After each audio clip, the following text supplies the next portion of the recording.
friend, hope you're doing awesome today and having a wonderful day. I'm so glad to be in front of your face, and I just want to share a quick thought with you this wonderful day. I'll be reading from 1 Kings chapter 19 from verse 1 to 7.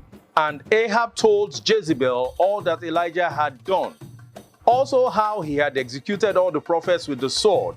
Then Jezebel sent a messenger to Elijah, saying, "So let the gods do to me, and more also, if I do not make your life as the life of one of them by tomorrow about this time." And when he saw that, he arose and ran for his life and went to Beersheba, which belongs to Judah, and left his servant there.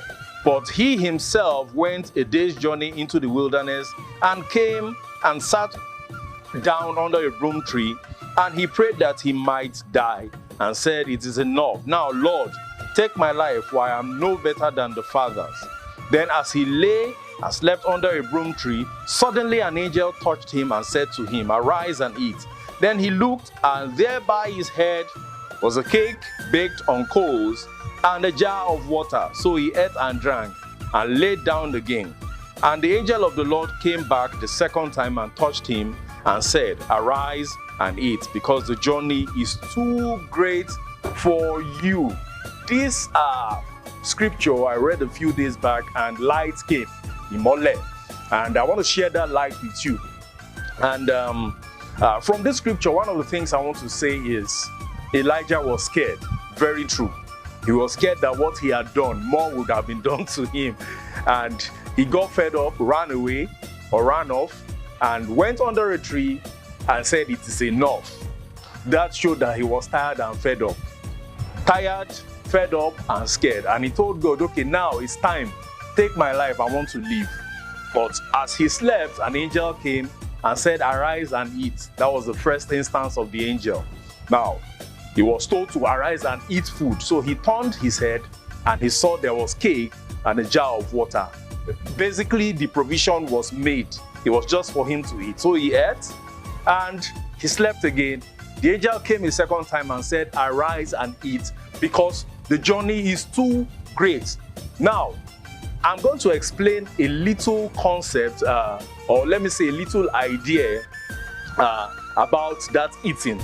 Now, that eating here in this scripture is basically talking about physical food.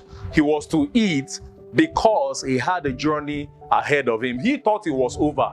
He was actually fed up. So there are times we get discouraged and we think it is over in our process in life, in our climbing our ladder, in our journey in life. We think it is over. But provision for us to continue has been made already. So he was told to eat. Now, this concept of food, as it is related here, or the idea of food, or the question of food related here now, I'm not relating it as physical food, but as a building capacity. The truth is, there is a journey ahead. Another truth is we are required to eat. And another truth is the food has been provided. But the question is, how much of the food are you eating with respect to the kind of journey, or with respect to the distance you are trying to cover, or the destination you want to get to? If your desire in life is to be a leader, you can't eat just what will make you just a regular person out there.